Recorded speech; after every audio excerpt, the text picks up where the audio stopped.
আসসালামু আলাইকুম, good morning. Tabassum ব্লগসে তোমাদের অনেক অনেক ওয়েলকাম।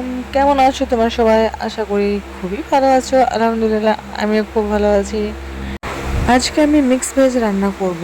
তো প্রথমে আমরা বেগুন, পটল, ভেন্ডি, গাজর, আলু, বড়ি এগুলো সব আমরা যেগুলো দরকার রান্নার মধ্যে সেগুলো সব আমরা এক জায়গায় বানিয়ে নেব।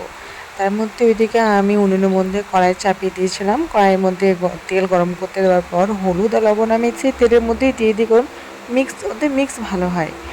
তো যাই হোক, দেখলে তেলটা গরম হয়ে যাওয়ার পর আমি পটলগুলো ওটার মধ্যে দিয়ে দিলাম। পটলগুলো আমি একটু ডিপ ফ্রাই করে নেব, এবং একে একে পটল, বেগুন, যাবতীয় যত রকমের সবজিগুলো আছে সবগুলো আমি কিন্তু ডিপ ফ্রাই করে নেব।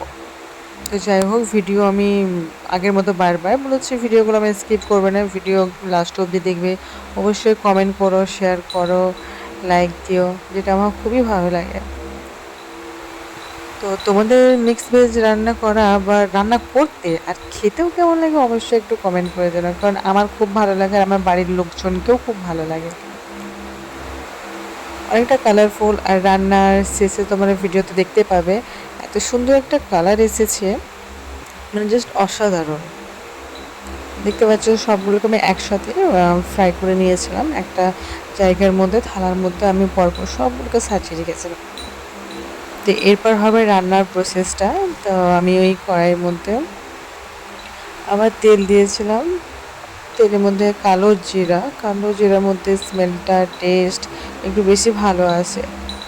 তো আমি পেঁয়াজগুলো দিয়ে দিয়েছি। আমার এখানে একটা ভুল হলো, তেজপাতা আমাকে আগে দেওয়া দরকার ছিল, বাট ঠিক আছে, অসুবিধা কিছু নেই।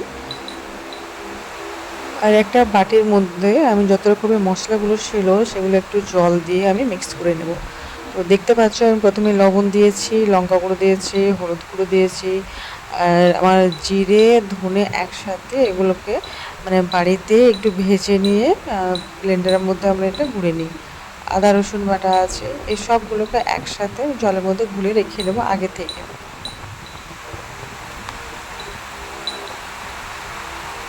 দেখতে পাচ্ছি ওদিকে পেঁয়াজটা আমার বেশ ভাজা হয়ে গেছে, এবং সেই মশলাগুলো আমি সব একসাথে দিয়ে দিলাম। মশলা কষতে কষতে দেখতে পাচ্ছ তেল ছেড়ে এসেছে, কালারটাও বেশ সুন্দর। সেগুলোর সাথে আমি যত রকমের সবজিগুলো আমি ওর মধ্যে ঢেলে দিয়েছিলাম। তোমাদেরকে ভিডিওটা কেমন লাগছে? কালার দেখে অবশ্যই তোমাদের সবারই মুখে একটু জল আসবে। তারপর আমি একটু জল দিয়ে দিয়েছিলাম, কারণ ওই বড়িগুলোর আলুগুলো যেন আরেকটু ভালোভাবে সেদ্ধ হয়ে যায় বলে। তারপর রান্না আমার কম। আবার দেখা হবে পরে একটা ভিডিওর সাথে। এখনকার জন্য টাটা, আসসালামু আলাইকুম।